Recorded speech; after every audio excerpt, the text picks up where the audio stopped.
Hello everybody, hope you're well. Change of scenery for this week's video. This change being my back garden, and I've got a patio to finish off, and I thought it was an ideal opportunity to go through a step-by-step beginner's guide of how to lay a natural stone, in this case limestone patio. I think it is the perfect material choice for those of you who want to give it a go, have never done it before, or let's just say less experienced, and I'll go through why a little bit later on. We're going to be demonstrating and teaching as we go. We're going to go through every single aspect of it. Right then, let's start. Well, first off, to set up, I'll explain what I've got and then you'll see why I've got it all as the job progresses. You're going to need sharp sand. No other type of sand has to be sharp sand, and it doesn't have to be from Bearwood Builders, but if you want it to be, I don't blame you, they're ace. And we're going to be using a mix of 4 sand to 1 cement. You can go a little bit weaker. Don't go weaker than 6 to 1. There's no need to go stronger than 4 to 1, but I always use 4 to 1. It's never done me any harm, but there is an argument to go weaker. But anyway, we'll park that for the time being. And I've mixed that obviously in the mixer a little bit wetter than what I'd normally recommend, but I'll show you why I've done that very, very soon. I've got my priming slurry all mixed up. It's a particular brand from Prime Tech. I've used this because that's where that's what they sold where I went to get it, basically. I would show you how to use it, how to mix it, but it comes with its own little QR code there, which takes it to its very own YouTube video. And I'll tell you, far better than what I can. Again, the importance of that we'll go into as we go on. I've got a bucket of clean water with a sponge. Yeah, right then, we're going to be starting by putting slabs on this step and finishing that off. Let's get to it. Right then, we're ready to start, but we have skipped a very important factor, and that is your sub base. You've got to get your sub base right. It doesn't matter how good you are at laying slabs or how strong your mix is. If you don't get your sub base right, your patio will fail. Now in this aspect here, we've got 2 types of sub base. We've got our concrete block for our step, which we're going to be doing first, and then we've got our MOT type 1 down here. So we'll go into that and what that's made up of once I'm laying on it a little bit later on in the video, but for now we're going to be going straight across the concrete blocks to finish off our step. Now speaking of steps, step 1 is, as mentioned earlier, very important, the priming slurry. So all you do is paint it on or trowel it on, depending on what you've got, onto the back of the slab, and you've got to give it 2 to 3 mil all the way over. Now that's manufacturer's specifications, but in all honesty, I find painting it on so it's just nice and thick, that will do you. There's no need to go right to the very, very edge, because it's only going to get all over your hands as you start picking it up anyway. So feel free just to keep just 10 mil back and get a nice big thick coat on. Now with this limestone, the back of these, there's grooves in them. I'll show you a close-up on screen now, and it's a lot easier to go with the grooves as you're painting it on. If you go across them, it just all becomes a bit bitty, and that is basically that is that covered. I'm happy with that. Now what this does, this acts as a bridge between the sub base and your mortar. It's sort of almost like it links the two together, and it just bonds it all in, and there's absolutely no chance then of your slab delaminating from your mortar. There's no chance whatsoever, and I will prove that a little bit later on.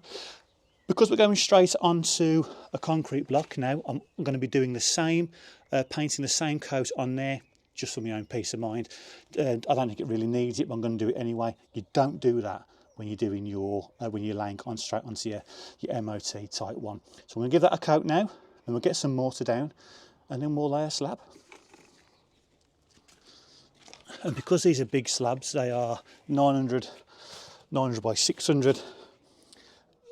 Your mortar, it's a big area, so I've got one of these concreting trowels, just a really cheap one, just to make it a bit easier than moving all that around with a trowel of this size. And that's big for a bricklaying trowel anyway, so by all means get yourself one of these.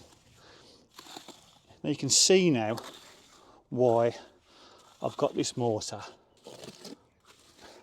as wet as I have done, simply because I've got to get this slab under this sill here, so the transition from inside to out is as least as it possibly can be. If I made it a little bit too dry, that will just make that process a little bit more difficult. So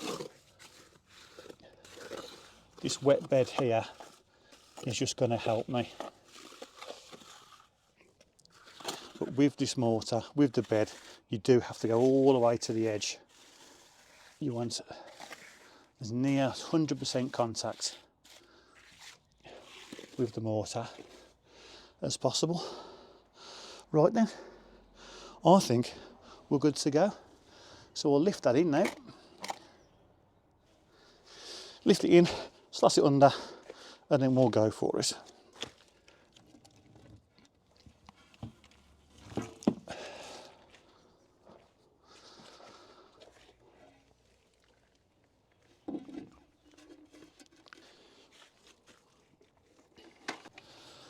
Okay, now I've obviously built this step to suit the size of the slab itself, with enough overhang, because I'm going to be cladding the front of the step with also a sliver of the same slab.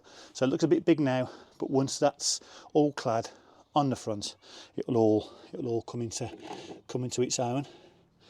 So I've got 2 levels. You don't need 2 levels, you only need the one, but I happen to have, there's a 900, I've got a metre level, and I've got a level for the width as well. So I'm just going to be using 2 just for ease, but you don't need to do that, you only need the 1. And as you can see, well, you won't be able to see, but we are slightly high. So there we go. So we're giving it a little bit of a, because it's wet, the mix is wet. It's a nice little, as if you're tiling, a nice little press down, and that's levelled up. Lovely. There we go. We've got minimal gap along the back there, which we're happy. Now let's try there, and we are showing ever so slightly high at the back. We're going to leave it like that so the water runs off away from the house, away from the sill. Perfect, isn't it? That is just touching the line, so we don't need it that much. So even it out a little bit, and I think that's that. That's our first one done. You can feel it's nice and solid underneath. There's no gaps, no nothing, and that is basically how you lay that slab. And we're going to continue that now all the way down. Just make sure we've got our overhangs right on this side as well, and then we're going to repeat the process. And as a process, that is it. Priming slurry, 4:1 mix, full bed all the way across. Lay the slab, go for it, and take your time with it. And then in a minute we're bound to hit a slab, which will show you why I think that a natural stone slab is the perfect material for beginners. This one is perfectly flat. We're going to come into one in a minute, guarantee you, which will show you why it's good for beginners. So let's continue then. Great Scott! It got dark quick. I'll turn you around, I'll show you what we're up to, and what we're going to do next. Ah, there she is, look. 15 years old today she is. Happy birthday, Lola. Anyway, right, got these steps in, just cleaning them. Keep them clean as you go. Did a bit of a dodgy cut round there. My wife has already said that we're going to do the decorative stone that we've got left around that, and she's going to put a pot there to hide that with some plants and whatnot. So with those instructions, there was no way that I was going to do a fancy cut round it. And I've just done these cuts for the risers, which we'll move on to a little bit later on in the episode. So what we're going to do now then, means I've put another mix on with a better consistency as before, and we're going to go down here onto the hardcore.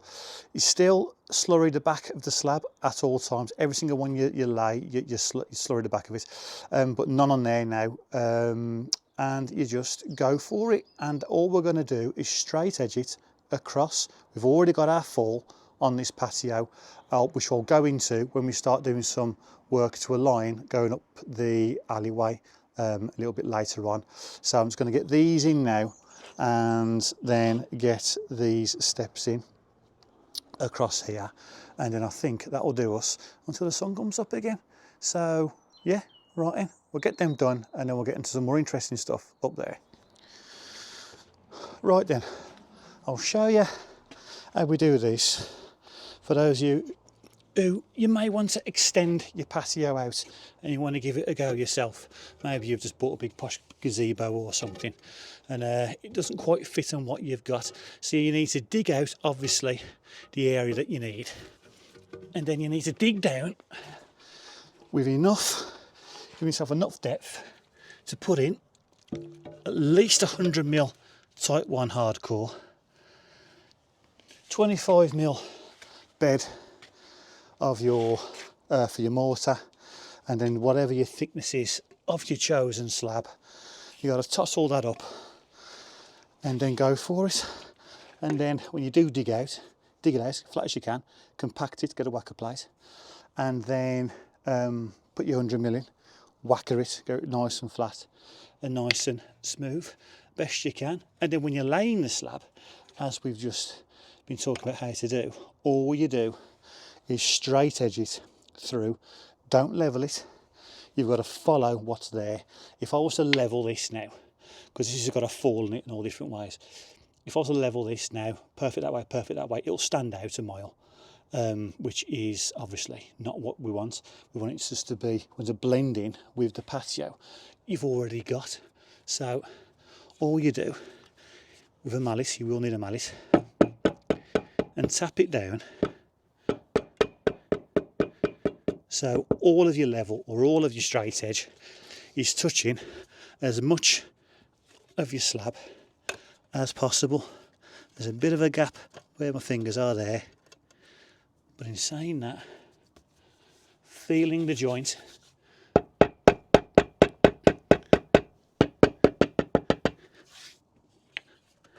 we're flat against the tile there or the slab, and we're not far off there at all. And this joint is flush. Now, when we start laying up there, I'll show you why it is very difficult to get these joints absolutely perfect with this particular, with natural stone, that is, and which is why it's quite forgiving. So, well, as I say, I'll go into all that once I can show you up there. But looking at that, that's straight across. I'm not looking at the bubble. It's irrelevant. Looking at that, there's a bit of a hump in it, that end. That end goes down, this end comes up slightly, and that is miles better already. And that is basically, in a nutshell, how you extend your patio. Give it a go. Always stand back, have a look at it, get down, look at it, and if it looks right, it's gonna be right, isn't it? It's as simple as that. Right then, I'm going to repeat that and wait for tomorrow. But before we do that, let's have a quick word from this week's sponsor, Exca Wallets. They're back again, supporting us on yet another video. Thank you to them. And I have changed wallets from big bulky things down to sexy little numbers like this. Now this is their more traditional type, their Parliament wallet, which I really like. But what is a little bit of me and my personal preference is this card. All right, mate, have you seen my phone? No, haven't seen it. Oh, okay. Where were we? Yes, the card holder. As with the Parliament wallets, comes in many different colours. Head over to their website and check out what they do. But check this out. You ready? You ready? You watching? Oh yeah, with more space for cards at the back as well. And what I really like, apart from the design and the look of all this kind of stuff, is the fact that you can get little add-ons for it. For instance, I've added on a little cash clip there and a little tray at the back for your house key, for your little night out. Look at that. It's beautiful. And what Exca also claim as well is that this is the world's first trackable wallet. And what we mean by that is that another add-on that you can get, both compatible with Apple and Android. This one's Android. It's a little tracker card there, slips into the back of the wallet, powered by solar, this particular one. And if you lose your wallet, you put the app onto your phone, and you can use your phone to track your wallet. But what I really like as well, it works the other way around. If you've got this, you can find your phone. Now, Exca have got a spring sale on at the moment with up to 30% off the stuff that they have, with an additional 10% off if you use the promo code BUILDERS. The link to all this is in the description. Head over to their website. There's other cool stuff as well. But this, I think, is the ideal gift, and maybe even a little treat to yourself. Right then, let's try and find that phone. Found it. Beautiful. Oh, that's lovely. Lemon and orange. Excellent. Right then, new day, new haircut. What do you think? Don't answer that.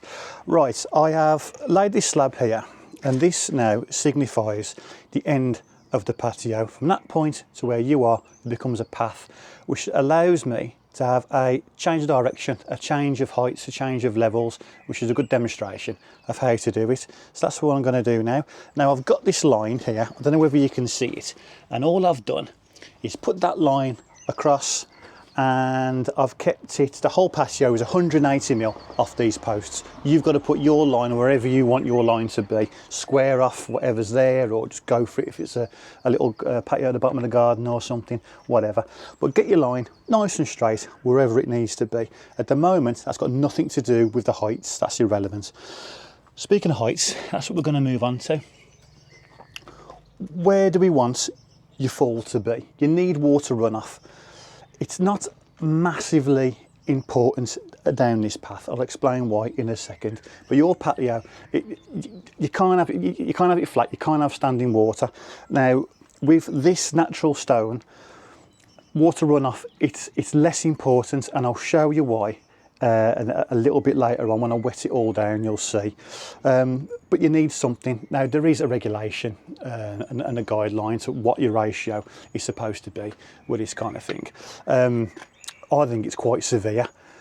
We all know that water runs off. Anything off level is fine as long as you maintain it. If you're having porcelain, that's got to be spot on, that is flat, which is why if you're going to try slabbing for your very first time, stay away from that. If you really want a porcelain patio, get the professionals in, because it is difficult. You have got to get it perfect, but there's a lot more forgiveness with this kind of stuff. So where do we want it to be then? Well, what's the ground doing?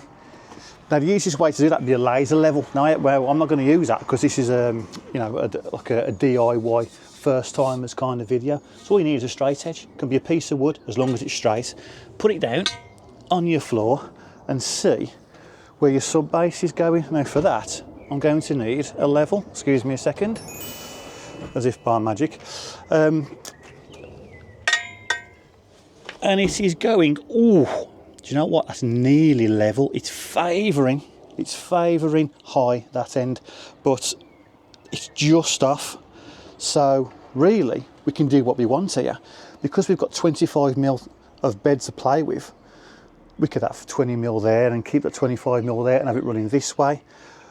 We could reverse it, but with this path, we could lay it level, which in fact I might do, and just put a little tilt on the slabs going that way towards the fence, never towards the house, always away from the house, and do it that way, which I think I might do. So then how do we get it level then, if from one space to another? Well, we know that the sub base is right, and if you put a lot of time into this, into your sub base, that's the hard part done. If we get a slab, which we've done there, and lay that, get the same thickness of slab, put it to where it is that your patio is going to end, with the same amount of bed, you're never going to be too far away. And just lay it to that. Then you put your line to both slabs and lay to it. It really is that simple. And if you're a little bit out, it doesn't really matter, because again, we're going to tilt it that way and move the water off towards the road, towards the fence. So it doesn't really matter. And if you always get the straight edge, and if you, as you're laying them, put the straight edge on and make sure that straight edge is touching as much as the slab as possible going across, you're never going to be far out with this stuff, with this natural stone. So yeah, that's basically it. It really is that simple. Sounds oversimplified. It isn't if you give it a go. which I suggest you do, save yourself a few quid. Now earlier, just now I said get the same thickness. I'll show you what I mean by that now. Well, hopefully you can see the variations in the thicknesses of these slabs. I've measured that one at 25mm and that one at 16. Now that is a massive difference in terms of the weight of them and how much mortar you need under them. Now you might think that's a complete nightmare, I want to work with something a lot more regulated, but work it to your advantage. Another way of looking at it is they're a lot more forgiving. If you find yourself where you've gone a little bit high with your sub base, use a thinner one. Low, use a thicker one. If you've got a really awkward one, it's a bit of a stretch, use the thinner one because they're a lot lighter. And yeah, but when you're setting out, use 2 of the same thicknesses, just so then you know that you're right. So the one that I've used there, that I've just laid, is it's a thick one, it's about 25mm. So I'm going to use another one, there's plenty of them, I'm going to use another thick one on the other side, by the gate, with a 25mm bed. Then I know I'm never going to be a million miles away at my levels, and just work it like that. And then yeah, go for it, give it a go, like I'm going to now. Well, as it turns out, at this very important learning point, it wasn't the best time to forget to turn your microphone on. So here we are with a seldom heard voiceover. And here what I'm doing is emphasising the importance of getting your mortar bed as flat as possible, but with a little bit of a fluff up, just so when you lay that slab, you want it to be ever so slightly high to where you want it to be, and then you press it or you tap it down to exactly its final resting place. That way you know that the bottom of the slab is in full contact, or as much as it possibly can be, with the mortar. If you lay it down and it's absolutely perfect, chances are it's going to sink that little bit and throw you out. So always be a little bit higher with your mortar bed and tap that slab down to where it needs to be. And when you're tapping the slab, as you can see to our right, it's slightly high. Don't smack it as hard as you can. Chances are you are going to snap the slab. Just tap it gently all the way down the edge that's high, nice and even, and just tease it down a little bit. If you're way high with the slab, you've got too much mortar on, take the slab back up, take a bit of mortar out.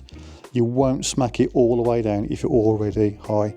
So it's a bit of a fine art in getting the exact amount of mortar down as what you need, and each bed will be different, because as we saw earlier, how the difference there are in the slabs. So some are thin, you're going to need a lot more, and then it's suck it and see, but you'll get into a rhythm. And here what I'm doing, I am showing just how all over the place the tops of these natural stone slabs are. They are nowhere near flat, and we'll come to that a little bit later on where you can see it, but there the level is showing a different reading to what it's showing there. So you've sort of got to find the mean average with it, and that's why one of the reasons I always endorse, so to speak, natural stone for beginners, because the slabs themselves are all over the place. You're never going to get a perfectly flat patio using slabs that aren't perfectly flat, so they're more forgiving. You've got a little bit more leeway than you have, say, with, as I mentioned earlier, the porcelain, in which case you have got to get the professionals in to do that. But with this sort of stuff, because the slabs are all over the place, which again you'll see later, you've got so much more wiggle room. And you make a bit of a mistake, you'll get over it, it's okay. Well, it's a couple of days later, it's all gone off and I've scrubbed everything down, jet washed it all, ready for pointing, which we'll go into now. But just to show you what I'm talking about regarding water runoff and why it isn't necessarily that important, natural stone is nowhere near flat. I mean, you can see how water is holding there. That's because the whole slab goes down and back up again. Look at that one there. That's Alaska, isn't it? It's I mean, they look flat in the dry, but when they're wet, you can really see, some call it character, all the divots and all the ups and downs and whatever, which makes it really forgiving, but also means that there's not a fall in the world, apart from vertical, that's going to get that water off it. So manage your expectations with it. Yes, have a fall away from the house by all means, or away that way in this instance, or if your garden's your way around, get it away from the house, yes, but it's not all going to run off. You will have standing water. I mean, look, you can see it, can't look at them. No, I really like it. I think it's beautiful. But I mean, look at that there. Bloody hell, a lot of Dolly Partons fell over on it. Gone right arse over. Well, you can finish that one yourself. But yeah, so if you were to doing a patio the way we did it with a line going up here, your next one, you can put a line down if you want to, or if you've got your fold that you want on that slab, just level it across or straight edge it across and just keep it as flat as possible.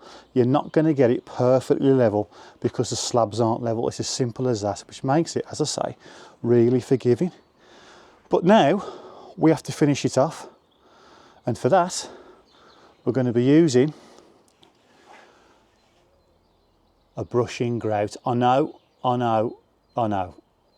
You may have used this kind of stuff before and it's failed on you and it's got a bad rep, and I get it, I really do. However, if it has failed on you, you've probably done it wrong, but that isn't necessarily your fault, and we'll go into why now. Right then, well, as any builder or striker or porn star for that matter will tell you, it's all about the finishing. And to finish this job, we're going to use the much frowned upon brushing grout. This particular one by a company called Joint Tech, of which I have no affiliation whatsoever. This is just what they sold at the place that I went to. I've used many of these over the years, all from different brands. They all look the same, feel the same, smell the same, act the same. They're all identical, so let's not get into what brand we're using. It's just the fact that it's a brushing grout. Now, as I say, they're frowned upon simply because they fail all the time. And that's probably because you haven't done it right. And the reason why you probably haven't done it right is because, this is going to be weird, you've probably followed the manufacturer's instructions. I know, that sounds weird, but this stuff does not do itself any favours by calling itself a brushing grout. The whole point of this, according to the back, is that you get it out of the tub, get it out of the bag, open it all up, tip it out, and just brush it round over the joints, sweep it all up after yourself, and boom, it's done. Not the case, it will fail. What will happen is you'll have your joint and then you'll brush over it, and it will just, because it's quite claggy, it will just fill up only half, the top half of the joint, leaving a void underneath. It looks great when you first do it, and the instructions say to do just that, but that void, it will fail. It will fall back into that void, and you'll have a big hollow in the joint. So I went round a friend's house over the weekend, exactly the same thing had happened, and it makes for quite a horrible job. Give it a few weeks, maybe even a year or so after you first use it. However, if you use it so-called properly, there's nothing wrong with this product whatsoever, but you've got to pack it in. You've really got to get it in there. Whatever void is from the top of that slab, down below to underneath, even a little bit of where the mortar isn't under the slabs, it's all got to be completely filled. And the best way to that I have found is simply by prepping the surface. Again, by prepping the surface, you can follow the instructions. I've been round, I've cleaned every joint out, I've cleaned the patio down, and I've saturated the patio. You've got to get it wet, get it like an otter's pocket. And then what I found, if you simply open the bag, tip some out over the joint, and I'll do this just for demonstration purposes. You can get that wet if you want, you can get a bit more water on it, but with a gloved hand, really get in there and really pack it in with your palm. It's a hands and knees job. It's difficult, it's time consuming. It's not as easy as what they say it is on the side of the packet, but it does work if it's done like this, if it really is packed in. If you've got tools to help you, I suggest you get some trowels to move the product about. This one's ace. I'll give you a close-up of this in a second, this finger trowel.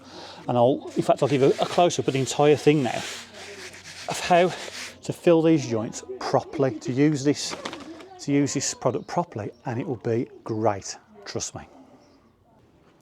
Right, let's try and give you a bit of a demonstration here. It's difficult to see because the light's reflecting off it. That's the joint you've just seen me do. Just moving that out the way. And if you really pack it in like that, I know you can see that that is still quite shy from the top, and you want it as flush with the top as you go, so you get more product on, and then you push it in again. I'm going to do it with this tool for now, being as I've got the camera in my hand. Like so, you just keep going over it and making sure that it's solid. Now, just to show you what can happen, if I get some products, that's a deep joint there.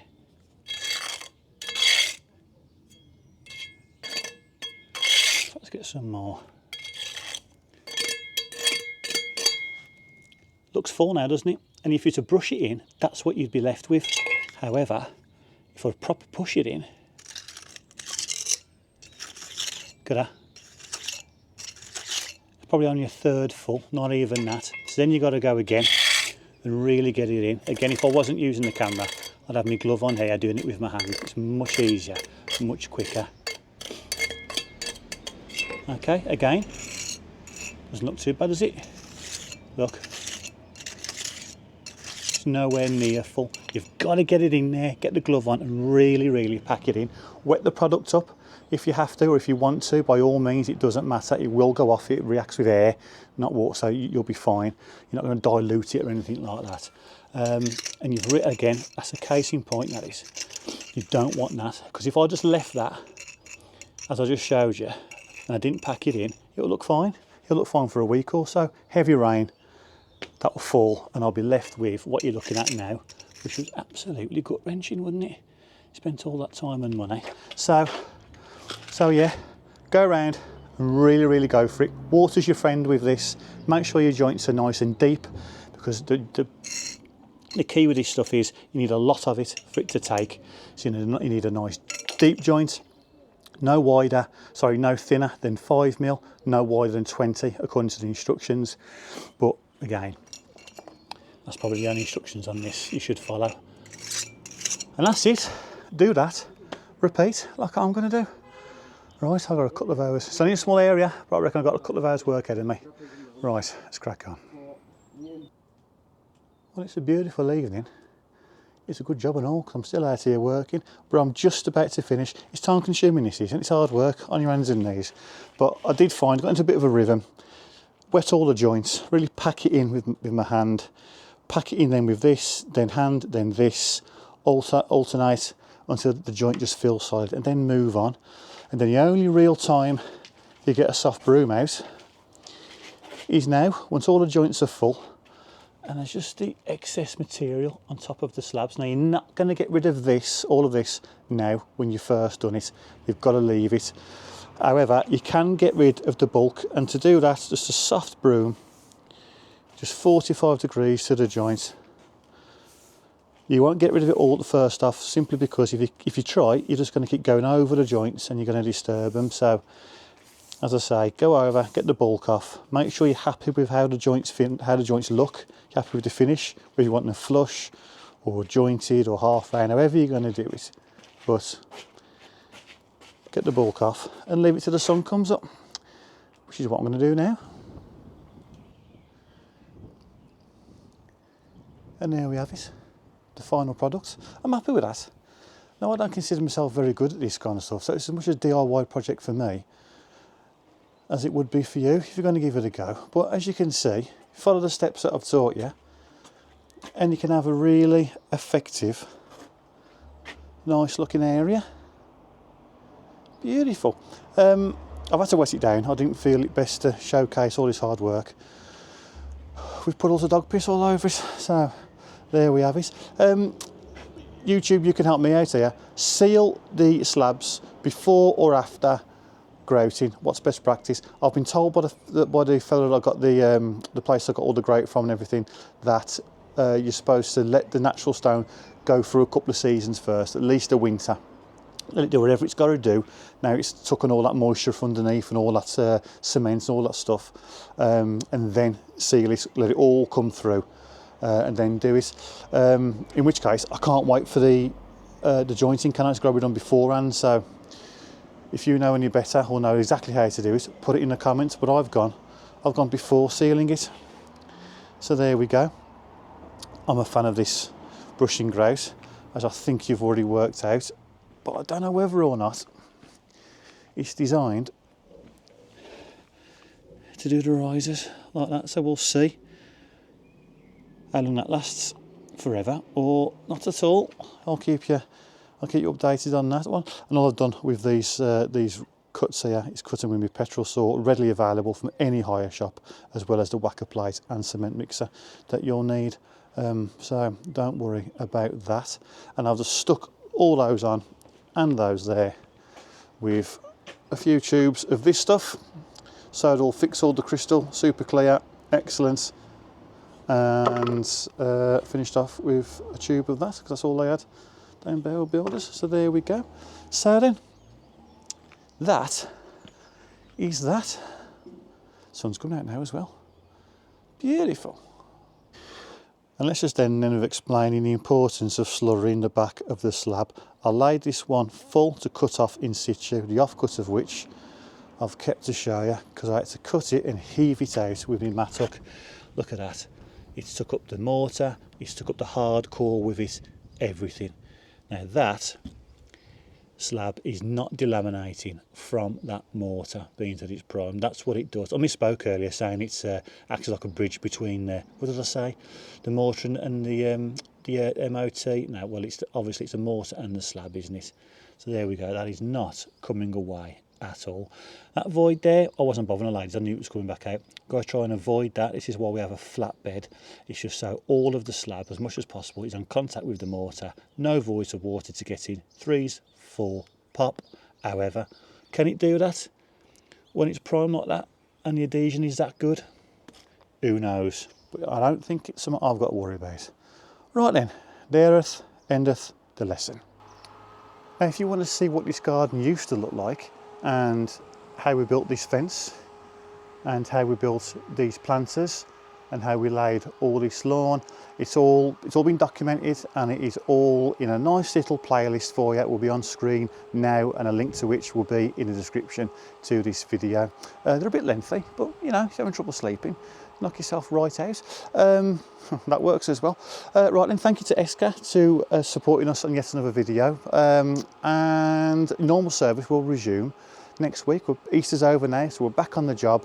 And yeah, we're going for it, phase 2. Exciting stuff. If you like what you saw, subscribe. If you don't, keep it to yourself as always. Thank you very much.